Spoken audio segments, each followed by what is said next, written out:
નમસ્કાર ખેડૂત મિત્રો, ફરી એકવાર આપનું સ્વાગત છે હેલ્પ ફોર ગુજરાતીમાં. મિત્રો, રાજ્યમાં ચોમાસું પ્રવેશવા જઈ રહ્યું છે. ચોમાસું હવે થોડાક કલાકોમાં ગુજરાતમાં પ્રવેશ કરશે. એમ કહી શકાય કે વાવણી માટે યોગ્ય વરસાદના કલાકો હવે ગણતરીના કલાકો છે. મુંબઈ પહોંચ્યા પછી 2 દિવસના વિરામ બાદ ગુજરાતના ખેડૂતોને લાંબા સમય સુધી રાહ જોવડાવી મેઘરાજા હવે ગુજરાતમાં પ્રવેશવા માટે સંપૂર્ણપણે તૈયાર છે. એક પછી એક 5-6 સિસ્ટમો સક્રિય થઈ છે, જેને કારણે ગુજરાત સુધી ભેજવાળા પવનોનું જોર વધ્યું છે.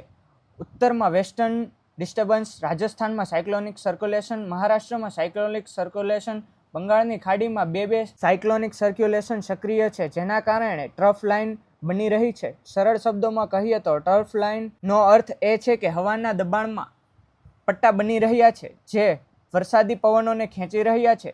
ચક્રવર્તી પરિભ્રમણને કારણે અરબી સમુદ્ર અને બંગાળની ખાડીમાં બંને તરફથી ભેજવાળા પવનો ગુજરાતમાં આવવા લાગશે. આ સાથે વરસાદી પ્રવૃત્તિઓ અને ચોમાસાને જોરદાર વેગ મળશે. માત્ર દક્ષિણ ગુજરાત અને સૌરાષ્ટ્ર જ નહીં, પરંતુ મધ્ય ગુજરાત અને ઉત્તર ગુજરાતમાં પણ વરસાદી વાતાવરણ જોવા મળી શકે છે. હાલની પરિસ્થિતિ જોતા એવું લાગે છે કે ચોમાસું દક્ષિણ ગુજરાતમાં પ્રવેશ કરે છે.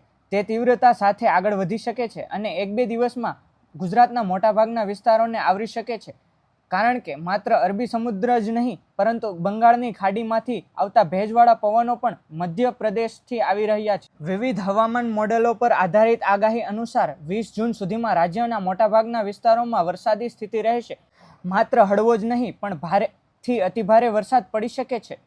ECMWF હવામાન મોડેલના આધારે આગાહી કરવામાં આવી છે કે દક્ષિણ ગુજરાત, દક્ષિણ સૌરાષ્ટ્ર, મધ્ય ગુજરાતના કેટલાક ભાગોમાં અને ઉત્તર ગુજરાતના કેટલાક જિલ્લાઓમાં વરસાદ ચાલુ રહી શકે છે.